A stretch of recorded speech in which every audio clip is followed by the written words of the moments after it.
নমস্কার বন্ধুরা, এডি স্টোরি চ্যানেলে আরও একটা নতুন ভিডিওতে আপনাদের সবাইকে স্বাগত জানাই। আমার আজকের রেসিপি আমের চাটনি বা আচার। আজ আমি টক ঝাল মিষ্টি আমের আচারের রেসিপি আপনাদের সঙ্গে শেয়ার করছি। পুরো ভিডিওটা স্কিপ না করে দেখতে থাকুন। একদম কম সময়ে চটজলদি এই আচারটা তৈরি করে নিতে পারবেন। আমের টক ঝাল মিষ্টি আচারটা তৈরি করার জন্য আমি এখানে কাঁচা আম নিয়ে নিয়েছি। আমের বোটাটা কেটে নিচ্ছি আর আমের খোসাটা একদম পরিষ্কার করে ছাড়িয়ে নিচ্ছি। এই সময় কাঁচা আমের যদি আচার করে রাখা হয় অনেক দিন পর্যন্ত স্টোর করে রাখা যায়। আর কিভাবে অনেক দিন পর্যন্ত স্টোর করে রাখবেন সেটাও আমি বলে দেবো। পুরো ভিডিওটা দেখতে থাকুন। আমের খোসাটা পরিষ্কার করে ছাড়িয়ে নিয়েছি একটা গ্রেটারে আমি গ্রেট করে নিচ্ছি আমটা। এইভাবে করলে কিন্তু খুব সহজেই আমটা গ্রেট করে নেওয়া যায়। প্রত্যেকের বাড়িতেই গ্রেটার থেকে থাকে। যদি গ্রেটার না থাকে সেই জায়গায় আমটা কিন্তু একদম মিহি করে কুচিয়ে নিতে পারেন। এইভাবে আচারটা করলে কিন্তু আমটা তাড়াতাড়ি সেদ্ধ হয়ে যাবে আর খুব সহজে অনেক দিন পর্যন্ত কিন্তু আপনারা স্টোর করে রাখতে পারেন।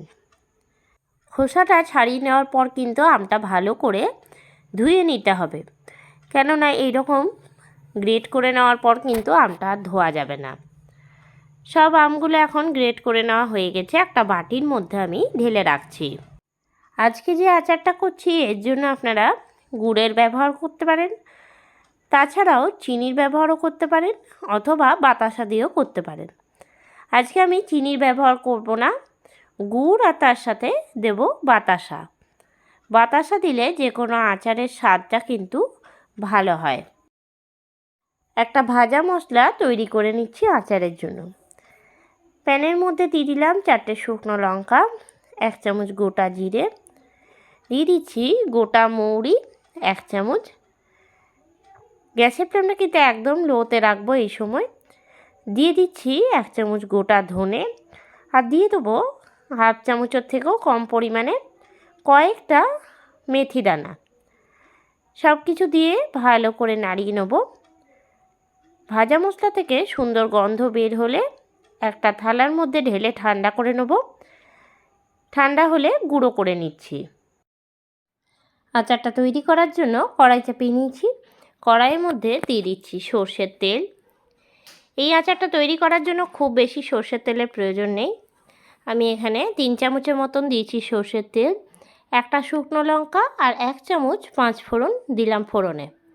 ফোড়নটা ভালো করে রেডি হয়ে গেলে দিয়ে দিচ্ছি গ্রেট করে রাখা আমটা। সব আমটা দিয়ে নিয়ে ভালো করে নাড়িয়ে নেব। 5 মিনিটের মতন নাড়িয়ে নিচ্ছি। গ্যাসের ফ্লেমটা একদম লোতে রাখতে হবে। দিয়ে দেবো এর মধ্যে পরিমাণ মতন লবণ আর দিচ্ছি হলুদের গুঁড়ো। 1 চামচের মতন হলুদ গুঁড়ো দিলাম।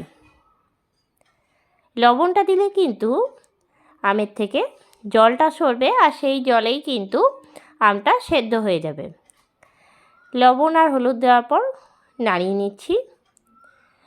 কিছুক্ষণ ভেজে নেব। 5-7 মিনিটের মতন ভেজে নেওয়া হয়ে গেলে দিয়ে দিচ্ছি এর মধ্যে বাতাসা। আমি এখানে কিছুটা বাতাসা দিলাম আর দিয়ে দেবো গুড়।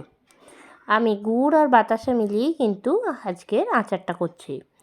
আপনারা চাইলে শুধু বাতাসা দিয়েও করতে পারেন অথবা শুধু গুড় দিয়েও কিন্তু করতে পারেন। তবে যে কোনো আচারে বা চাটনিতে একটুখানি বাতাসা যদি দেওয়া হয় তাহলে কিন্তু এর স্বাদটা কিন্তু খুব ভালো হয়। এরপরে ভালো করে কিছুক্ষণ নাড়িয়ে নিচ্ছি। গ্যাসের ফ্লেমটা একদম লোতে রেখেছি। আস্তে আস্তে বাতাসা আর গুড়টা কিন্তু গলে যাবে। কিছুক্ষণ বাদে বাদে একবার করে নাড়িয়ে নিতে হবে। যখন গলে আসবে তখন কিন্তু অনেকটা পরিমাণে জল সরবে আর সেই সময় একটু ভালো করে নাড়াতে হবে। মিষ্টি দেওয়ার পর কিন্তু চাটনি বা আচার ধরে যাওয়ার সম্ভাবনাটাই একটুখানি বেশি থাকে। যখন গুড় আর বাতাসা গলে যাবে তখন কিন্তু কালারটা খুব সুন্দর আসে। এই সময় ভালো করে নাড়িয়ে একটুখানি শুকনো করে নিতে হবে। বেশ অনেকক্ষণ ধরে নাড়াতে নাড়াতে কিন্তু অনেকটাই প্রায় শুকিয়ে এসছে। এর মধ্যে এবার দিয়ে দিচ্ছি আমি ভাজা গুঁড়োটা দিয়ে নাড়িয়ে নেব। আমি এখানে 1.5 চামচের মতন ভাজা গুঁড়োটা দিলাম। আমের পরিমাণ বুঝেই কিন্তু ভাজা গুঁড়োটার ব্যবহার করতে হবে। খুব বেশি দিলে আবার তিতো লাগবে। যে কোনো চাটনিতে বা আচারে এই ভাজা গুঁড়োটা ব্যবহার করতে পারেন।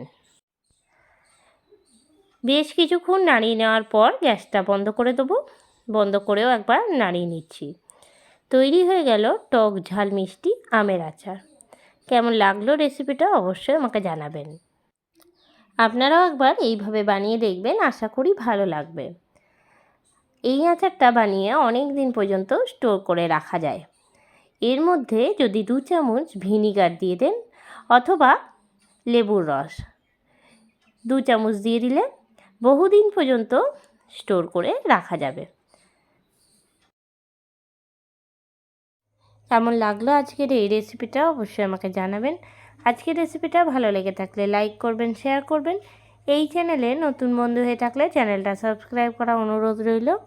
আর যারা ফেসবুক পেজ থেকে দেখছেন অবশ্যই পেজটাকে ফলো করে দেবেন। আবারও নতুন কোনো রেসিপি নিয়ে হাজির হব। সঙ্গে থাকুন আর দেখতে থাকুন। সবাই ভালো থাকবেন, সুস্থ থাকবেন। ধন্যবাদ।